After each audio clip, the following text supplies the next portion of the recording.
Blog Talk Radio. Welcome to another edition of Bigfoots Pad Paranormal Radio. On the phone tonight, we are going to have Jesse Marcel Jr., which he handled the legendary Roswell UFO crash wreckage debris. And on the phone with me right now is King Gray, also known as Tim. Our switchboard is actually giving me problems right now.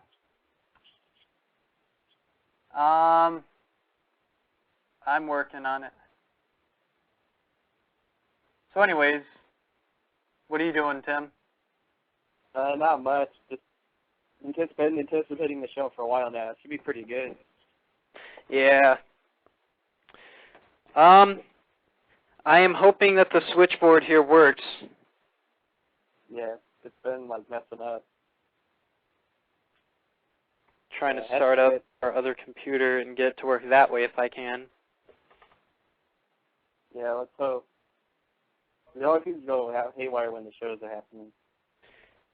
Yeah. I'm going to figure out what's going on here. Let's see. It's freezing.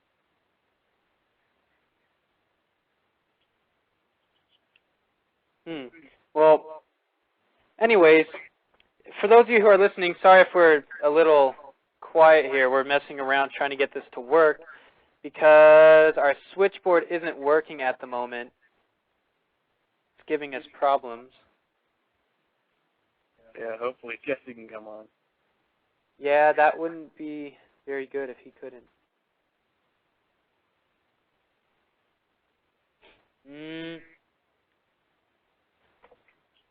Until I have to do this.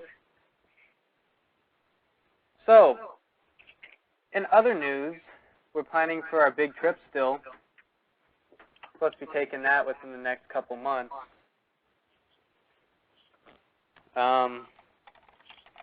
We are still going to Northern California and Oregon and all that as of right now. But as of for the team news, we do have a couple of things planned for Boulder City and all that. Yeah, we sure do. It's always good going back to our old stomping grounds, too. Yeah. I know Blog Talk Radio is not loading on our other computer either, which is strange.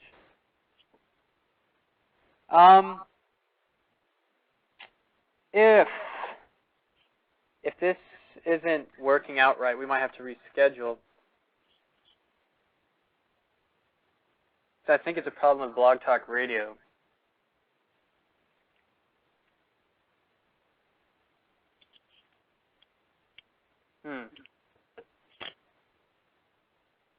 Well, today's show, if we get around to it, should be pretty good. For those of you who don't know who Jesse Marcel Jr. is, Jesse Marcel Jr., like I said, he handled the Roswell UFO debris, and back in July 1947 in Roswell, New Mexico, a UFO craft supposedly crashed, and his dad was actually one of the head military people that was in the area at the time and dealt with that sort of thing. I was going to have Jesse tell us when he gets on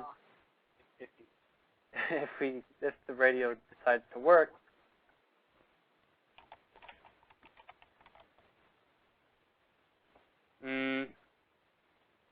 Come on, Blog Talk.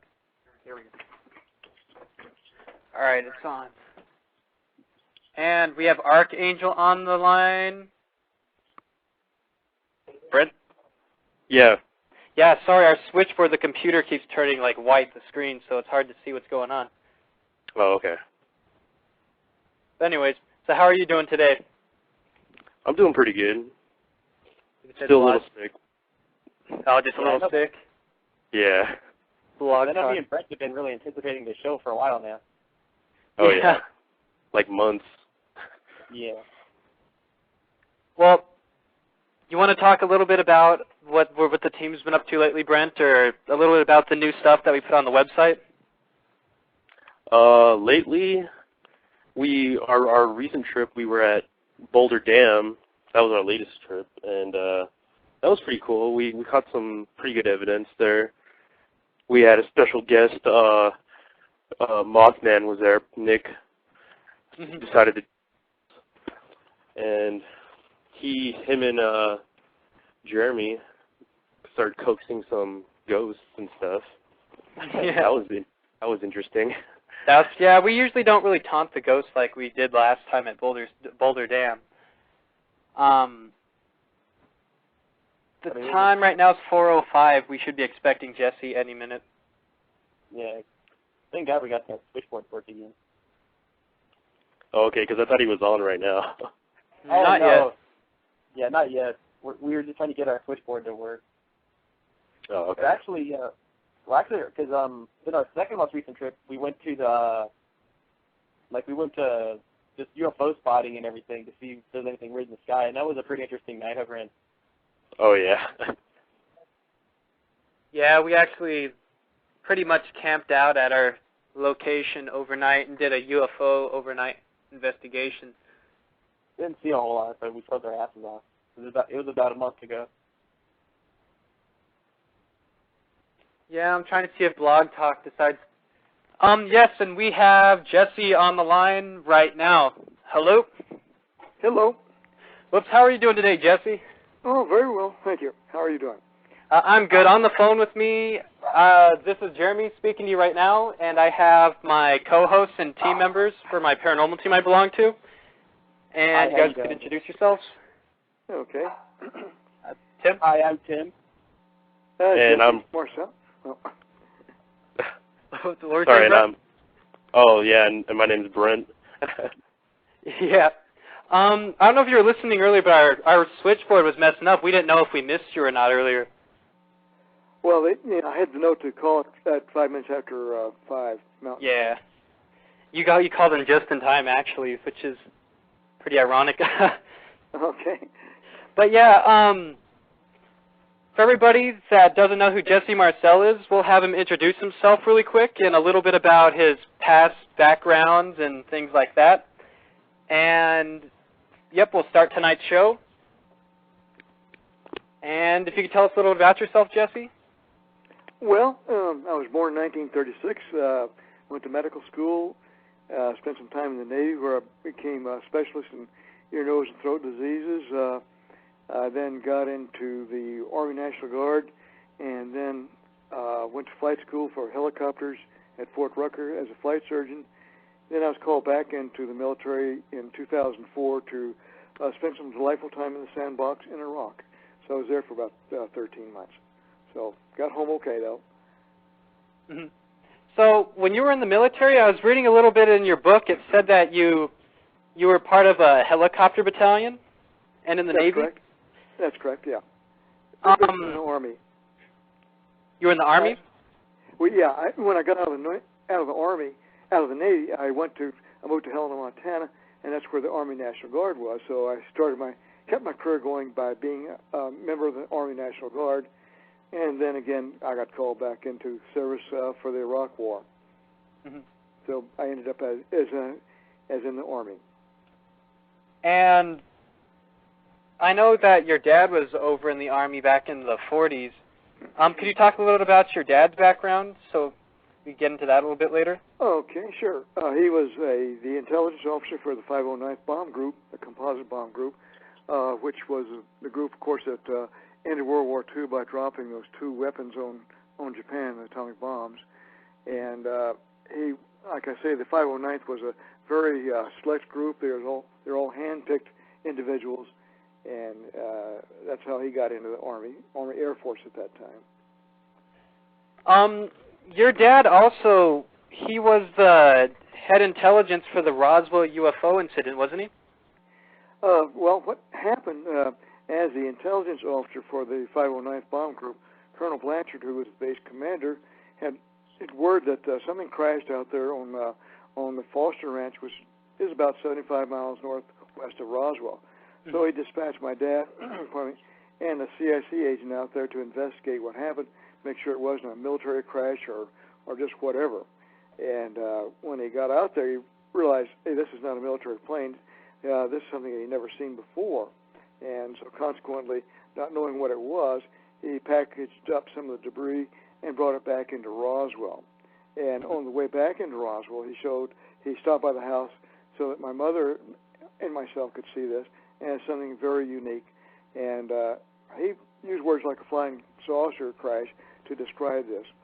And then he brought the debris into Colonel Blanchard towards this position there. Mm-hmm. And I know that your father was actually in the weather balloon, the famous pictures where they're supposedly holding pieces of the UFO craft, but they said that it was actually framed, is what it said in your book. Oh yes, they switched the debris. They had to go. What is that? Whoop. Hello? Yep, we're on. Hello? Yep, we're here. Okay, well, somebody said you're off a host queue or something. I'm not sure what that was, but at any rate, they had to come up for some reason not to divulge what really happened in Roswell, and the nearest thing they could come to was a mistaken identity of a weather balloon. And looking at those photographs in General Ramey's office in Fort Worth, I could tell you that's not what crashed, what my dad brought home, but that was what he was told to be. I have a laryngitis here. But he was told to go with the cover up that this was just a weather balloon, and which is patently ridiculous because that's not what it was. As a matter of fact, he had gone through radar school where he learned all about weather balloons and radar targets, so he would not have confused a radar target with a flying saucer, for Pete's sake. Oh, yeah.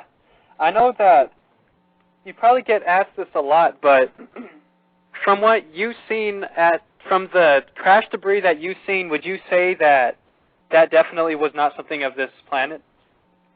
Well, I'll tell you what, it was very unique. It was material that I had never seen before, nor since. There's a foil that was confused with the radar target, and there was little metal-like beams, I-beam shape, with some very strange markings or lettering along the inner surface. And I've never seen anything like that before, nor since again. And, definitely not a weather balloon, or radar target from a weather balloon. Did you bend the material or try to do any kind of experiments or handle it? Well, actually, I did not. I handled it very carefully, but because I didn't know what this stuff was. But my dad later described it as having metal with the memory where it could crumple it up and it would unfold, and basically indestructible, because he talked about one of the men in his office taking a larger sheet than I saw and tried to put a permanent crease in it with a sledgehammer and couldn't do it. It bent in, but then pop right back out again. So I don't think we had anything like that then, nor even now. So what color, would you say that it's similar to like a household type of tinfoil, like that kind of color or anything? Or at a distance, yeah, that's what it looked like aluminum kitchen wrap of some kind, but definitely not that. Hey, Brent, can you interview Jesse for a minute? I have to go down, step off for a second really quick, probably for about 5 minutes. Okay. Like you and Tim. Okay. All right. So yeah, you said from a distance it actually looked like just like standard house aluminum foil? Yeah. You take a piece of aluminum foil, you hit it with a sledgehammer, of course you're going to demolish it, but I'm telling you, this stuff cannot be demolished or permanently deformed by even a sledgehammer.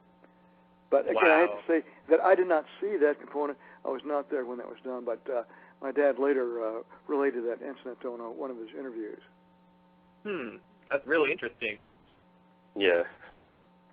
I know, because I've heard before, but a lot of people say it was like very similar to aluminum foil, but they said it wasn't, like it looked very similar, but it wasn't quite to the texture that. Yeah, I guess you could say the thing that it most resembled was like Mylar of today, but I don't think we had Mylar then. So, but it could be looking much like Mylar. I see. Sorry, I'm back. Sorry. Oh, that's okay.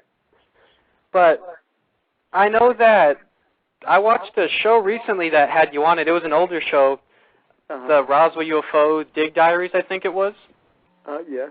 And from what they were saying, they said that how long was your dad actually out at the crash site? How long? Well, Yeah. He went on to work this is July, I was out of school and kind of slept in, getting ready to bicycle the rest of the day with my friends. And he usually went to the office earlier than he left earlier than I got up. And then he was gone for quite a while. It wasn't until the next day or next night, really, that he came back. And that's where he spent the time out at the ranch. And did he go to, because I heard the theory that there was more than one crash site. Well, you can go ahead. Okay, I just know what I read in the papers, like Will Rogers, that I know that there are reports of another crash site some distance away that he was not involved with.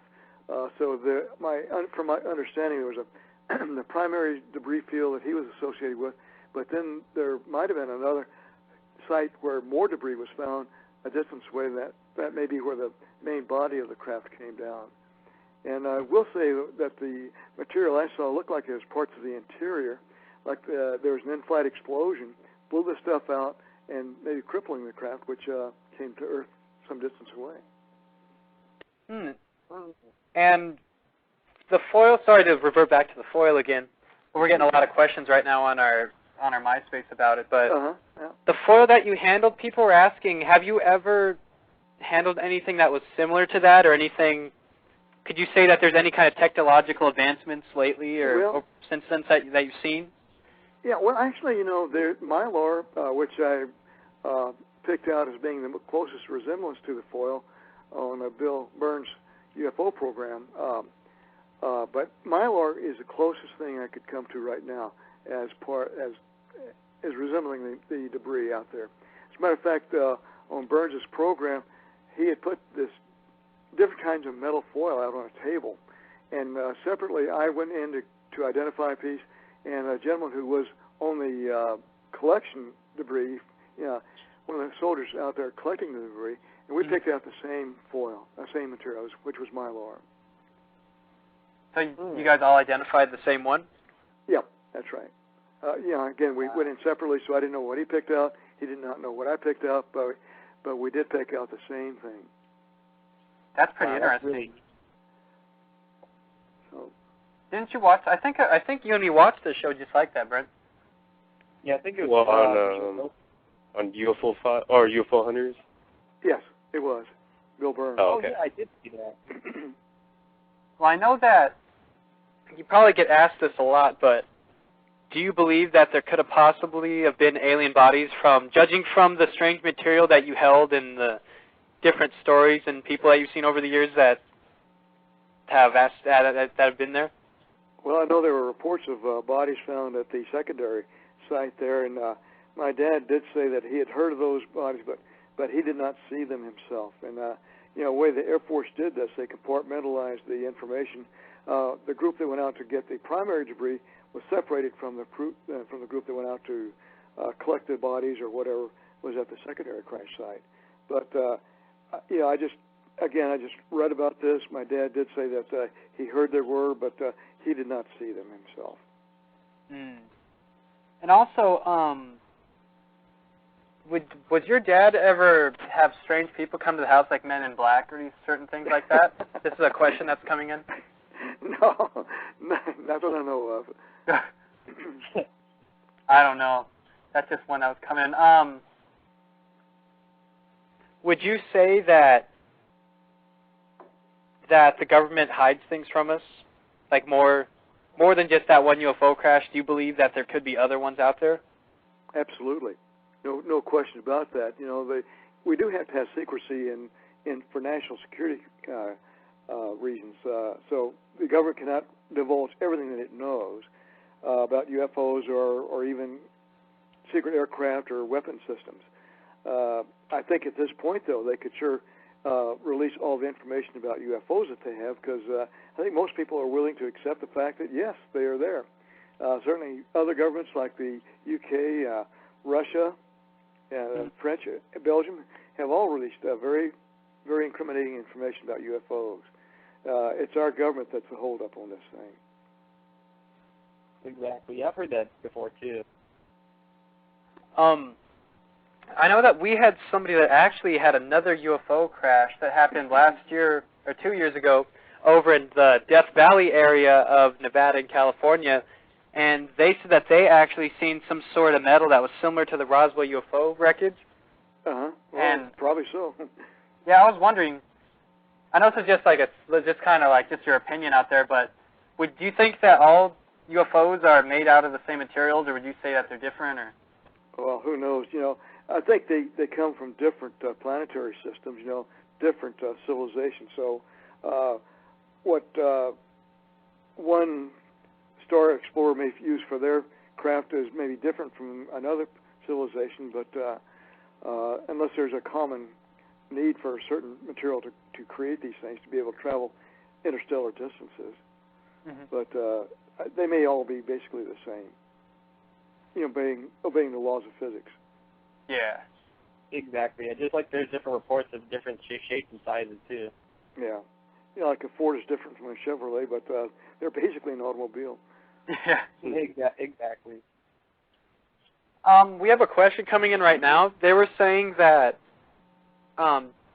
did your dad fully talk about that, like a lot, before he died, like on a daily basis after he became publicly known that what he's seen? Well, he kept his silence until 1978 when Stanton Friedman interviewed him for his experience out there in Roswell. And I don't know how much, because I was no longer home at that time. I was actually here in Helena, Montana, practicing medicine. So I'm not sure what all he talked about after that, but I do know I would call him occasionally on weekends, and one of my last conversations was, I asked him, do you think there's any of that debris still out there? He said, oh no, they vacuumed the material up because they were not going to allow any part of it fall into civilian hands. So we're not talking about a weather balloon. That's another thing I was saying. I know I was reading your book, and you were saying that it wasn't the actual materials of Project Mogul that was secret. It was the project itself. Yeah. So why would they be covering up something that didn't have top secret materials like that? And I don't know, but the Mogul balloon was something that was designed to lift some microphones into the stratosphere to listen for any sonic vibrations from nuclear tests in the Soviet Union at that time. But it was off-the-shelf material. The only thing that was secret about it was the mission itself. But the material was off the shelf. I know people were actually asking me another thing. They were saying, have you ever heard of I know you've probably heard about them, but the other theories of like the crash dummies and other things that they claim that it could have been?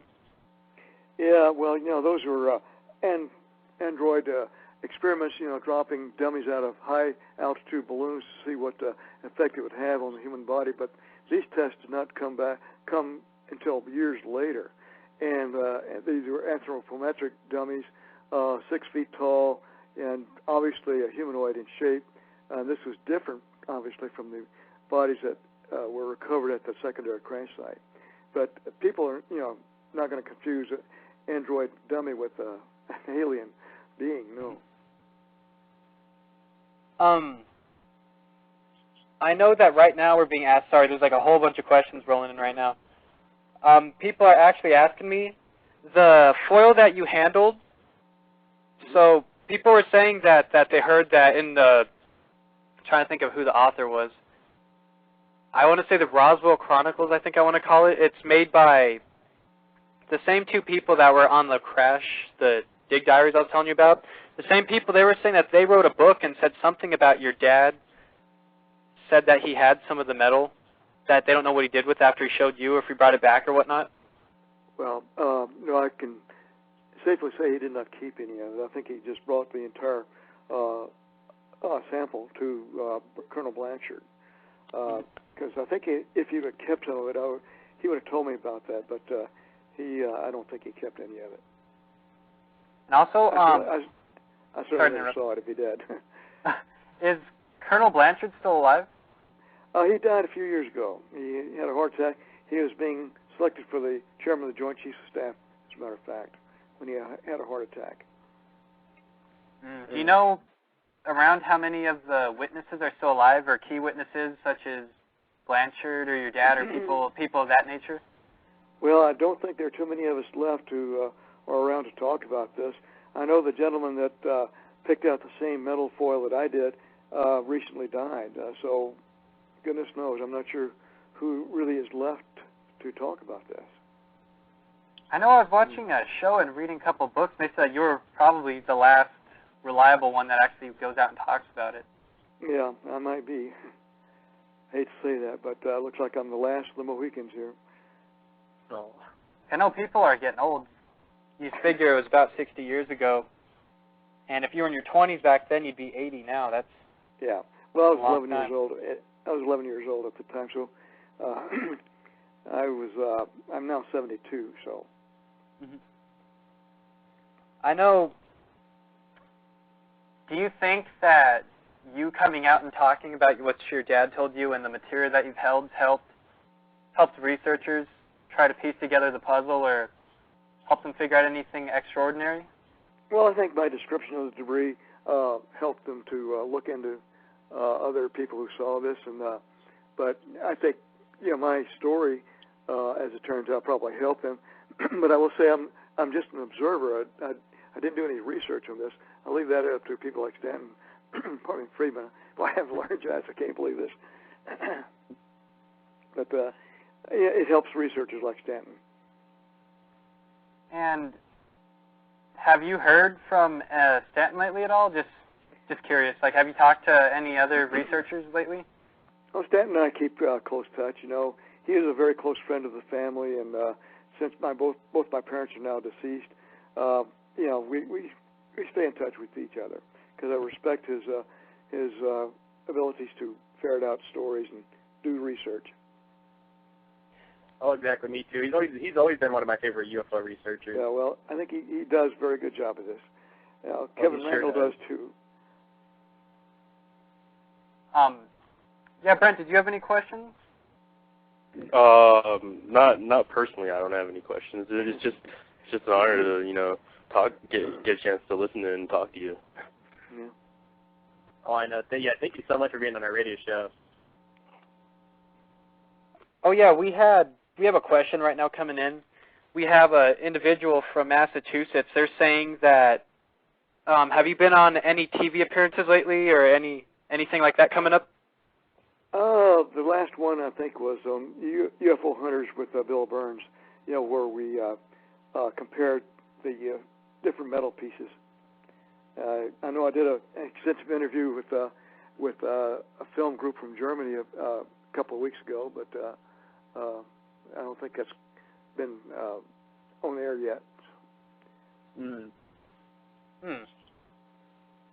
Well, I know that there's a bunch of new UFO shows coming out, and I heard from somebody on a website that I was going to that said that they are actually filming a different Roswell documentary. I was wondering if you knew anything about that, like if they asked you to go on it or anything. Yeah, I don't know anything about that, no.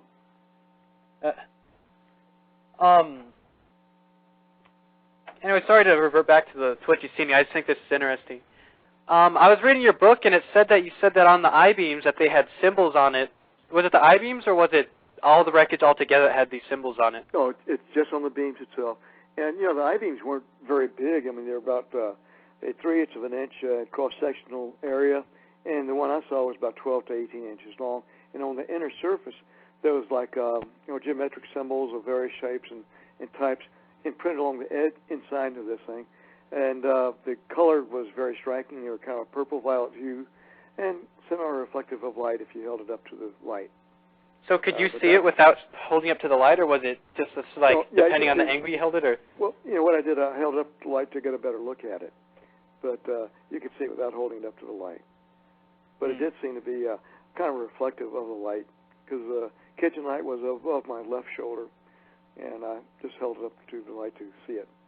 And were the beams, were they brittle, or were they like strong and unbendable type of I-beams, or? Well, I didn't try to bend it or stress it, because I just handled it with care, just like I did the foil. And I figured this is going to be Air Force property, and I sure didn't want to hurt it any. So. Oh, exactly. Well, I know that they said in I don't know if it was your book or a different one, that they said that they actually took it back to an Army base, and they had students that claimed that they seen the wreckage and that they were still doing testing on it like 20 years later.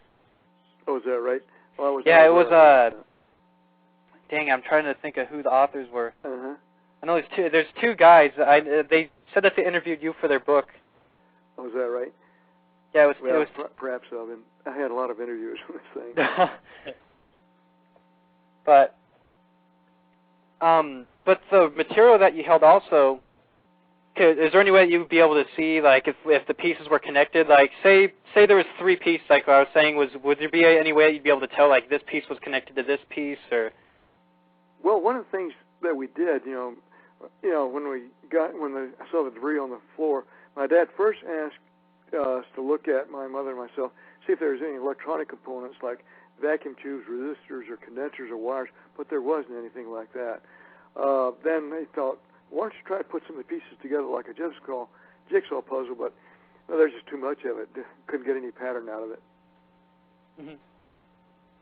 Mm-hmm. So was there any kind of glue or wires, or I know you said there's no wires, is there anything that you could relate to how it was connected when it was put together at all? No, I'm afraid not. It's a total mystery how this thing was put together. But again, there were no wires or strings or things like that could be associated with a balloon target or whatever, mogul balloon or weather balloon. Was it sharp on the edges? Again, I think it could have been, but I don't recall anything like that. But again, I know it resembled mylar today. Mm. So when you were bending it and messing around with it, did it actually come back to its original shape, like people were saying? I did not try to bend it.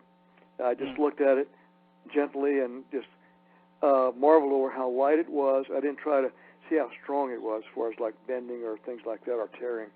Other people did that. But I just handled it just very carefully, did not try to stress it.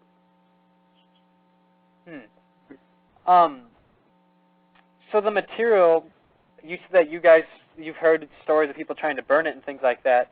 Mm-hmm. Do you know of anybody that tried to keep any of it that got caught with it or anything like that? Just curious. Well, I do have an anecdotal story with Bill Brazel, Mac Brazel's son. Years later, as a matter of fact, I went down to at the Japanese behest, NHK TV, and we flew down to Roswell, and we went out to the ranch where Bill Brazel was still living, and he remarked as on the breakfast table there, he remarked as how he had gone out before the Air Force vacuumed this up, but picked up some of the debris and put it in his saddlebags. And sometime later, perhaps years later, he went to a bar in Socorro, New Mexico, and of course, he had a few drinks there, and he started talking with his friends, and he remarked on the fact that he still had some of that. Well, I tell you what, the walls have ears, because not long after that, he said some people came to the ranch house there, well-dressed gentlemen, and they said he had Air Force property, and would he surrender it, and which he did, because he made it clear that they made it clear that they were going to get it no matter what. So that was strange, because in a bar in Socorro, New Mexico, sometime after the UFO crash, even just talking about this with his friends, the word got back to the powers to be. Mm-hmm.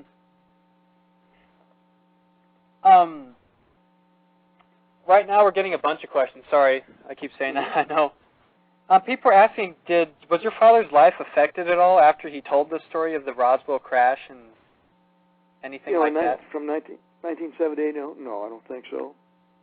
I think he probably felt relieved that he finally came out with it, because he had been keeping it close to his chest from 1947 to 1978. Mm-hmm. And have you personally seen any UFOs since then, like in the sky or anything, or?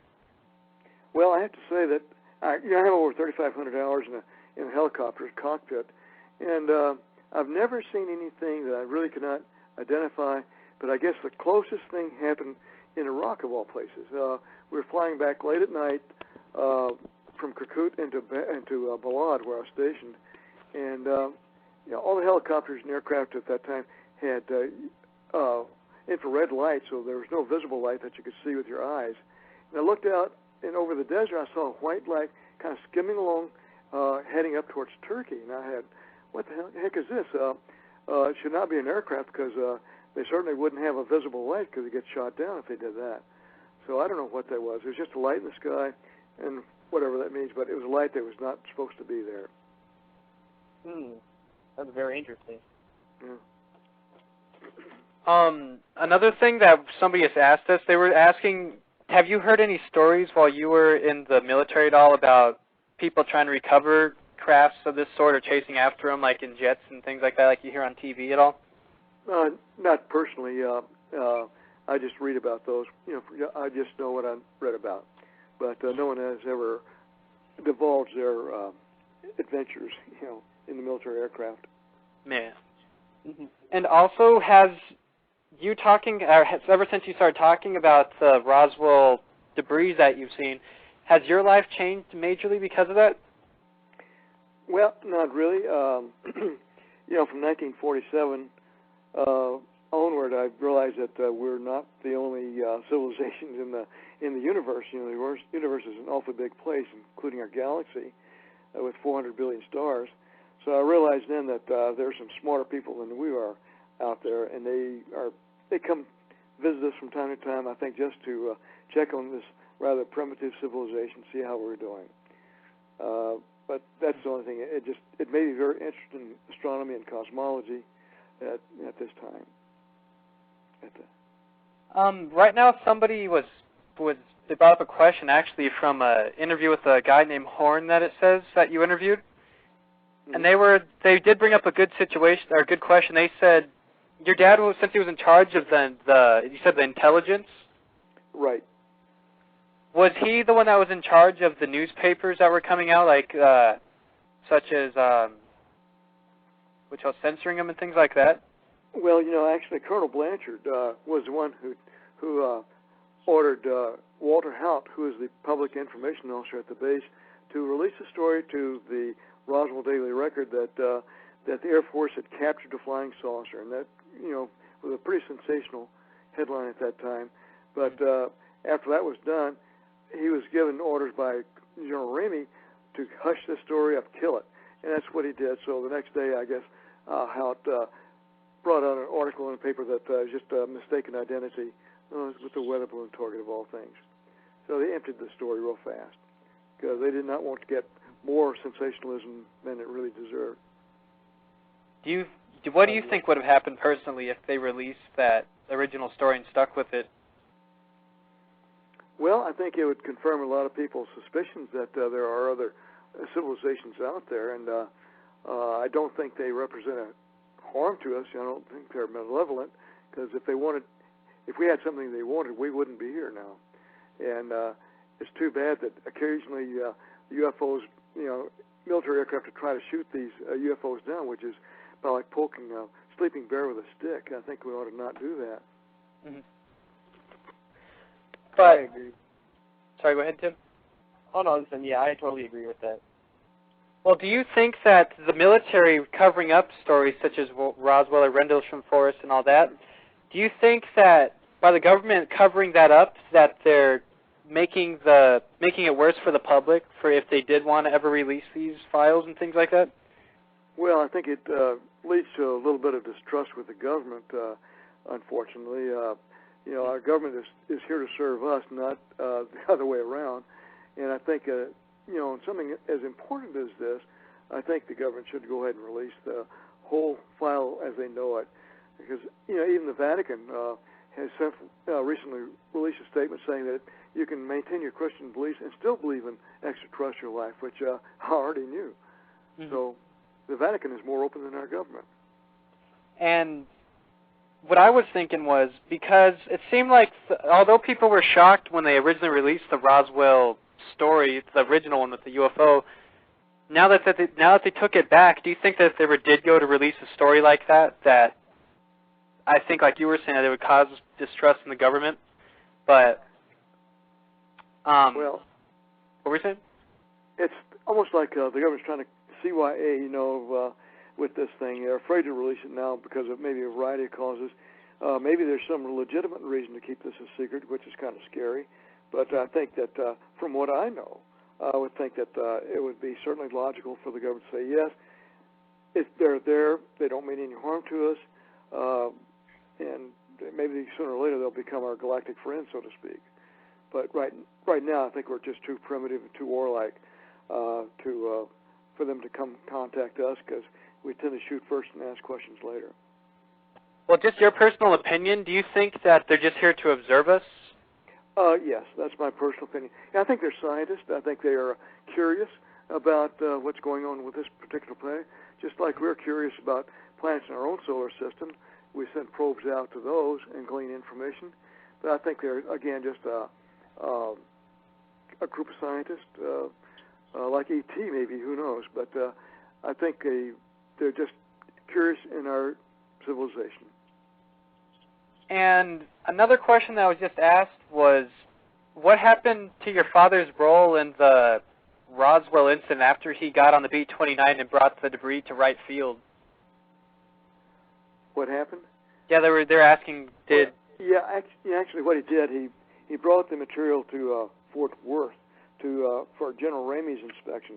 General Ramey was the 8th Air Force commander, so Colonel Blanchard wanted Ramey to see this too, so my dad flew a portion of the wreckage to Fort Worth in an under-armed guard in a B-29, and that's where those infamous photographs were taken of balloon debris. But when he got back from Fort Worth, he sat myself and my mother down, telling us never to talk about this again. It was something not to be discussed under any circumstances. Mm-hmm. I know that people right now are asking me, do you believe anything that we have connected with the aliens, I guess you could call them, and that do you think that the government's ever, I don't know how to say it, like do you think that they've ever, for instance, that they've landed and that the government knows that they're out, that they've dealt with them? Certainly it's possible. It may very well be possible. I don't know for sure, though.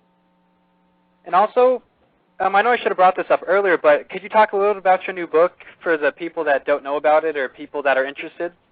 Well, you know what the book was. I wrote it basically to establish my dad's credibility. The skeptics have come out and have been very nasty about this, and I feel that some of them are not good enough to lick the butt off his boots there. But so they come out with all kind of these far-fetched stories that, if you don't like the message, kill the messenger type. So what I wanted to do with the book was to establish his credibility, that he knew what he's talking about, he had the training to do this, and there's no question about what he saw. And also, your book, I read a little bit of it because I used to work next to a bookstore, but when I went to go pick up the book, that somebody actually had bought it, so I haven't been able to read it yet. I did read some parts of it. I didn't read the whole thing.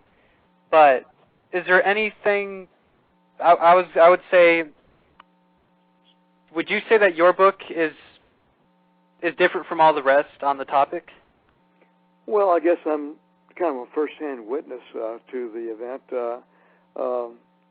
And again, my book, was written to establish credibility and to explain my own philosophy about this, and maybe even going into some of the basis and science of how they could travel interstellar distances. While we can't do it now, I have I'm sure we will be able to, maybe in the next 100 years, do the same thing. But it's just basically explaining my philosophy, my dad's credibility, and how they could do this. They meaning the extraterrestrials. And right now, I'm reading one of your past interviews that said that the I-beams, they looked more like wood and then metal. Could you talk a little about that? Well, it was more metal than wood, actually. The skeptics want to say that was just kite sticks that I saw, but I guarantee you that was not a kite stick that I held in my hand. And they even explained the writing on it like it was flowers written on Scotch tape that was used to affix the metal foil to the kite stick, and I just confused that with what I saw. But I guarantee you, this is not Scotch tape. and those were not flowers I saw. I know that people were trying to bash on you and say that you were a liar and things like that. Yeah. I know that we believe you actually are team, but what I was saying was for people that claim that they don't, would you say that they just don't have open minds, or would you say that they're just too skeptical and have to see it for themselves, or what would you tell somebody if they said that they didn't?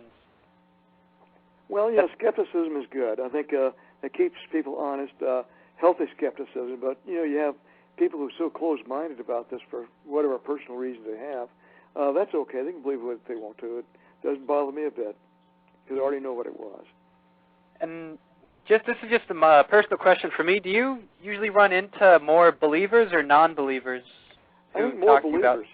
Really? More believers, because even in the military, like even in Iraq, where we were flying in the hostile fire situations, once we got away from hostile fire areas, like out in the desert, where you knew there weren't any bad guys out there, the crew of the helicopter would invariably start talking to me about what I know, what I saw, and so forth. But it's more believers than non-believers, really. And when you were in the military, did you ever get the military personnel talking to you about it, asking you? Yes. Many times, even flag rank officers would single me out and get me in a quiet area and want me to explain exactly what I saw. So, yeah, there's a keen interest in the military. And have you ever talked to anybody that would be able to try to access the files at all from the Roswell incident, or know anybody that's attempted to try to get them to release it? Well, curiously enough, the files from that era in Roswell at the airbase have been mysteriously destroyed. So there are no official records from the airbase at that time. I was at the National Archives with the Germans a couple of weeks ago, and we looked for the Roswell files, and what they were basically interviews taken with people who were skeptics, and there was no positive interviews there at all, amazingly enough. None of my interviews were included in the National Archives, but only the people who had skepticism about this. So they're still trying to cover it up. Do you think that the government is hiding the files, that they weren't destroyed? Well, let's see, there's a representative from New Mexico who tried to get into this too, went to the national office there, and they said the records were destroyed. So whether they really were destroyed or not, who knows? But if they weren't there, they've been closeted away someplace, well away from the public. So you said that your father didn't see the aliens or the bodies that people said that they've seen? That's correct. And something else that I don't know that if you've been asked a lot is, would the night that your father brought home the wreckage, did your mother see it? Yes, she did. He brought it. He pre-positioned the debris on the kitchen floor. Then he got myself and my mother up to look at this. So she saw it too. Has she ever done an interview? Years ago, she's deceased now, so she may have been. But actually, she was like the housewife of the 1940s. Just kind of kept things to herself and didn't really talk about it. Does it actually seem like Roswell was as long ago as it was? Like I know I've seen Bigfoot and things like that, and the things that we've done, and I know that I can remember those events back as if they were yesterday. The extraordinary events. I was just wondering, does it get hazy with time, or does it just feel like it was yesterday to you? No, it's pretty close. Time passes fast when you're having fun, I guess. But no, I can close my eyes and just picture what was seen, what I saw on the floor, and all that. So, no, the mind of an 11-year-old is like a sponge, just soaking up all kind of information and curious about everything that it sees. So, no, I've not forgotten very much about this. Mm-hmm. And personally, do you have any of the news clippings or anything from that time? Just random. Oh, actually not. I know it was in the papers, the Roswell Daily Record, but I never read the article because I was too busy bicycling with my friends. So no, I have no radio newspaper clippings from that era. Have you ever tried to get together with any of the other credible witnesses before they passed away? Just yeah, there's several times. My wife and I go down to Roswell occasionally on the 4th of July because that's when the big celebration hits the town. It's great for the Chamber of Commerce, and I've met some of the first-handers at that time. But again, they're far and few between now.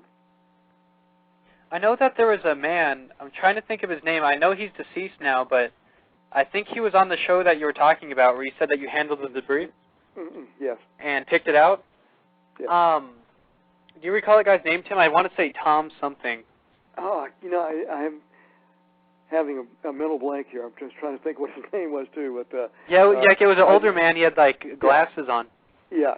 I just saw him briefly for that interview, but oh goodness, it's I guess as your brain gets older, it doesn't recall things as well as it should. When you get together for the interviews, do you guys ever I wouldn't say get together afterwards, but go to dinner or things like that and talk about what they've seen or anything with these interviews? Oh yes, sure. It's like a special club, a unique club. How many different people would you say that you've talked to that have seen the wreckage and been there? Well, let's see. I know Dennis, the undertaker's assistant from Ballard Funeral Home there in Roswell. I've talked with him. He's a very credible person, no-nonsense type guy.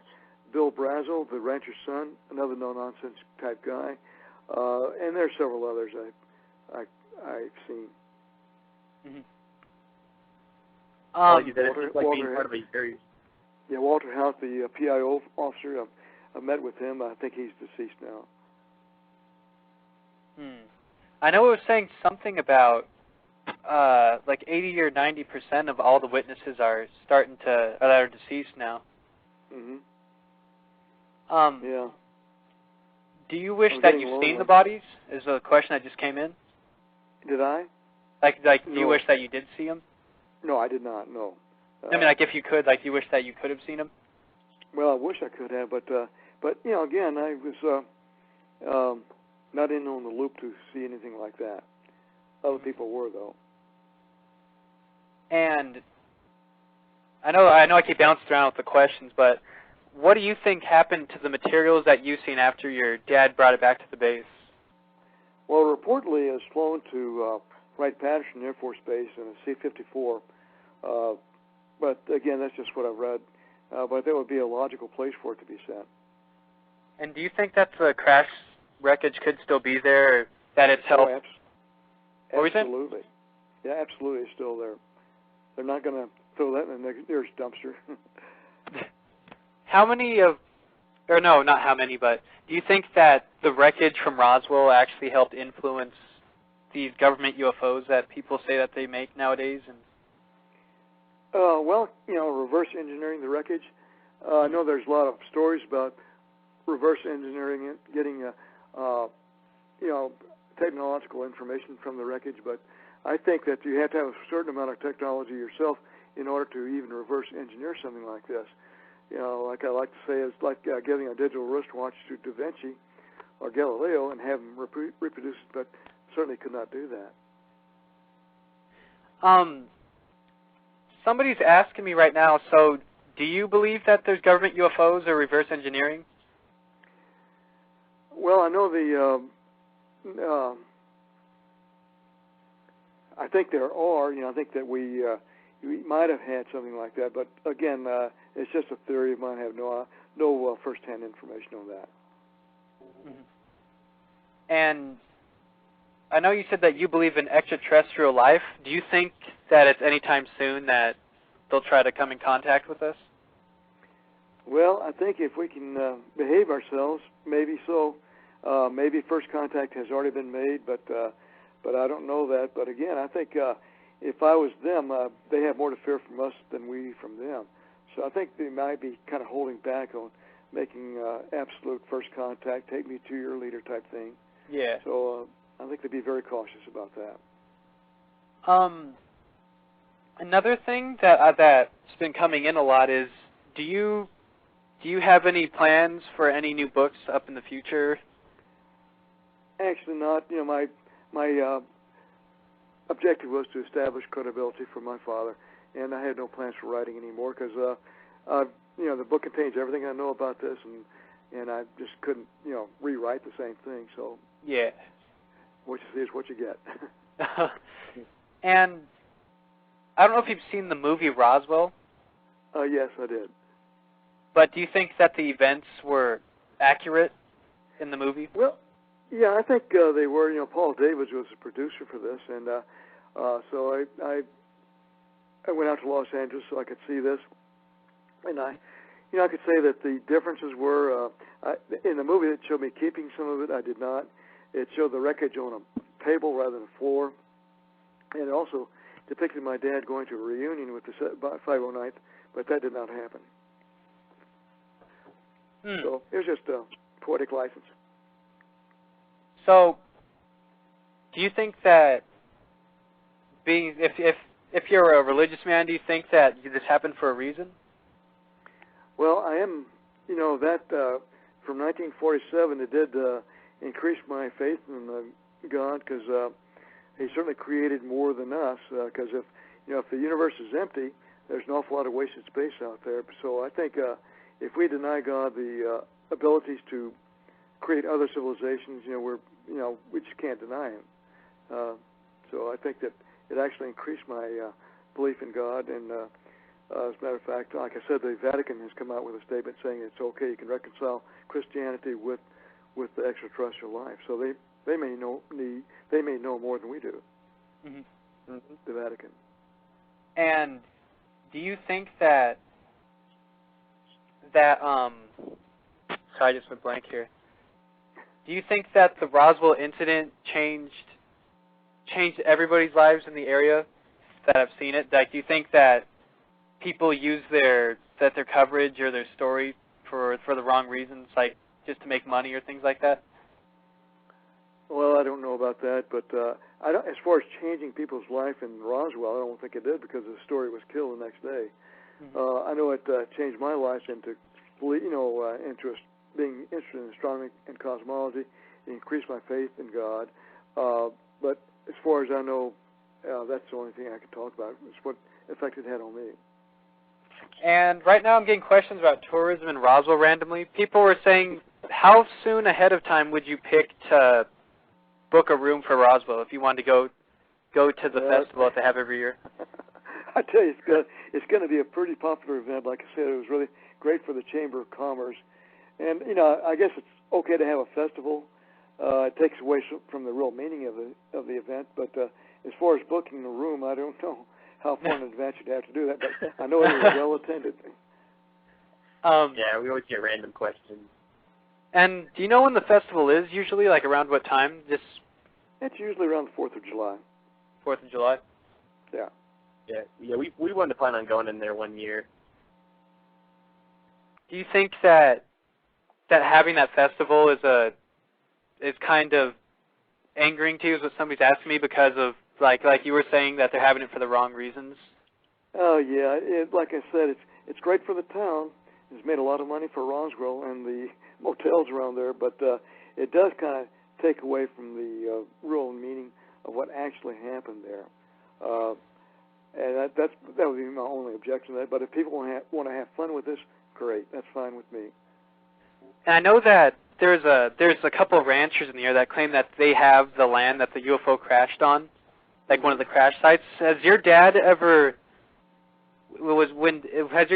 said that any of those were the actual crash sites? I don't know. Like I say, I was no longer at home in Houma, Louisiana at that time, but I know there are several places that say this is the site, but I don't know where it is. So I know it was located on the Foster Ranch, though, but that's about all I know. When you served your time in the military, you said that you never heard anything about any kind of similar incidents? Right. But after they released the Intelligence Act, or the freedom of the FOIA, yeah. Yeah. When they released that, did you hear of any new witnesses that came forward? No, actually not. I kind of keep to myself a little bit, and if people want to talk with me about it, that's fine. I do go to Roswell occasionally and to other meetings, but usually I kind of stay away from it. Yeah. Do you think that you'll be on any more TV interviews or any TV shows in the upcoming future? I don't think there's anything scheduled, but they just come out of the blue there. So I never know from one day to the next when I'll be asked to participate in a televised